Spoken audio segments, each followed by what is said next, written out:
What's up guys, I've got a brand new video for you today.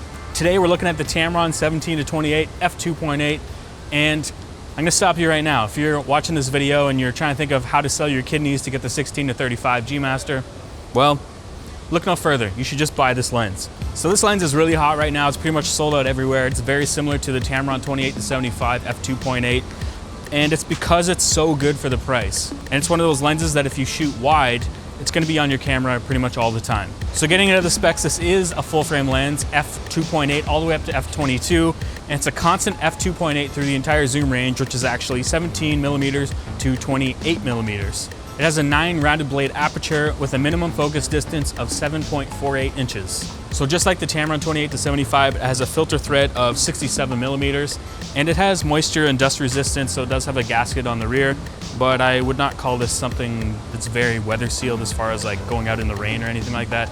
It probably wouldn't hold up that well. So the lens is made of plastic, it's pretty well constructed, and it does have a metal rear mount. B model, be my model. Oh, he flew away.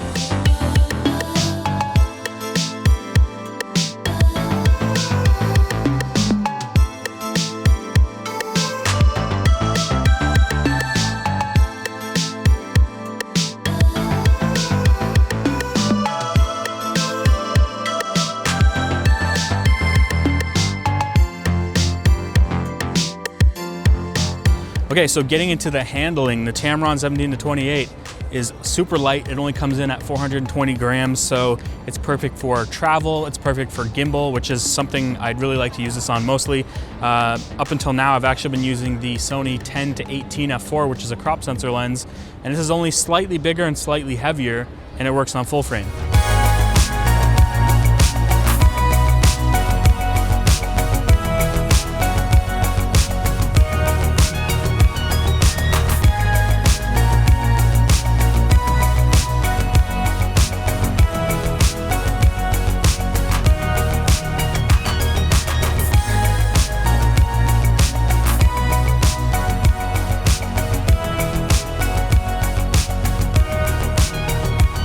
So one thing I was really impressed with, which is something I actually talked about on my Instagram story when I first unboxed this, was how the lens barrel doesn't extend. So again, it's perfect for gimbals because it's not really gonna throw off the balance. One thing I had to get used to though is the zoom ring is actually on the front and the focus ring is on the back.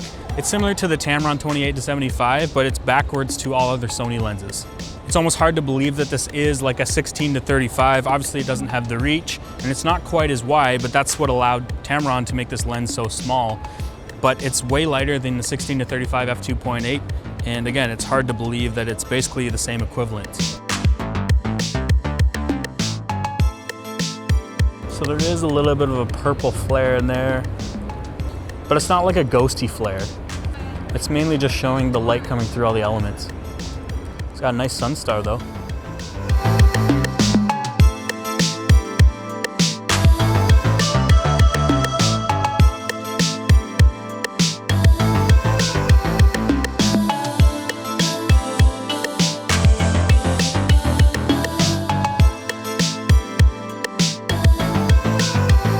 Alright, so you're probably thinking now, this lens sounds too good to be true. There's gotta be a catch. Is there like a compromise in the autofocus? Does the autofocus suck? Well, let's take a look at the test.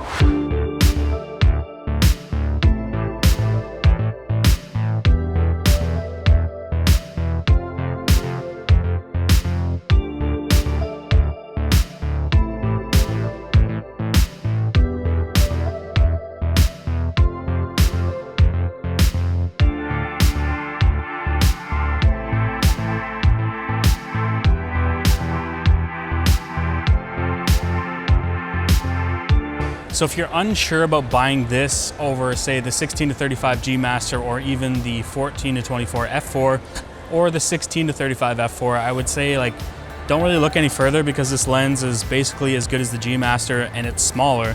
But if you have the money or you need to go wider, then obviously the other lenses make sense. This lens is small, it's lightweight, and it's not even that expensive. It only comes in at $8.99, so it's well below all the other lenses I mentioned. So you can't really go wrong if you're just getting into the Sony system and you are thinking of getting a wide angle lens. This is definitely your first choice, I would say. So now we're just waiting on Tamron to complete the Holy Trinity. So they're gonna be coming out with like a 75-180 or a 70-180 or a 75-210 or something like that. And once they come out with that, they're gonna have 3 nice lenses that are all affordable, and they will all kind of match the same look and feel.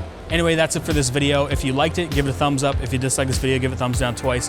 Don't forget to hit that notification bell, and I'll see you guys in the next one. All right, vlogging test, because this could be the best vlogging setup, you know, 17 millimeters all the way up to 28. You might do some pop zooms on something like this, like O.J. Simpson's glove down here. You never know when you might need to do that. So this could be the best setup. You know, the A7 III has good face detection and things like that. But Sony, you had one job. No flippy screen. Loser. It's f/22, it's f/2.8, not f/22. Or your go-to lens of all time. All the times. You don't need to sell your kidney for this one because it's actually a good price. And don't look any further because you should buy this lens. My mom told you to.